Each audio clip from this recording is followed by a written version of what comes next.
আসসালামু আলাইকুম। আমার নাম রাফি। আমি ক্লাস 4 এ পড়ি।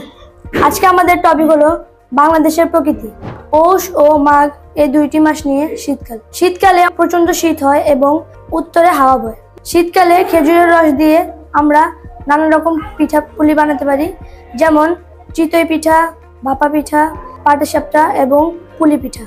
বসন্ত ঋতু। বসন্তকালকে ঋতুর রাজা বলা হয়। ফাল্গুন ও চৈত্র নিয়ে বসন্তকাল। এই মাসে কোকিল মধুর সুরে গান গায় এবং গাছে গাছে নতুন পাতা জন্মায়। বর্ষাকাল। আষাঢ় ও শ্রাবণ এই 2 মাস মিলে হয় বর্ষাকাল। বর্ষাকালে খুব বৃষ্টি পড়ে, কখনো ইলশেগুড়ি আবার কখনো মুষলধারে।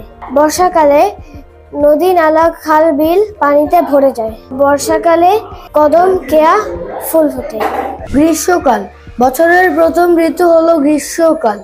বৈশাখ ও জ্যৈষ্ঠ মাস নিয়ে হয় গ্রীষ্মকাল। গ্রীষ্ম মাসে নদী নালা শুকিয়ে যায় এবং গ্রীষ্মকে মধু মাস বলা হয়, কারণ এই সময় বিভিন্ন ধরনের ফল খেতে পাওয়া যায়, যেমন আম, জাম, কাঁঠাল, কলা, লিচু ইত্যাদি। ভাদ্র ও আশ্বিন নিয়ে শরৎকাল হয়। শরৎকালে আকাশ পুরো পরিষ্কার থাকে। শরৎকালে শিউলি ফুল দেখা যায়। নদীর পাড়ে সাদা কাশফুল ভরে যায়।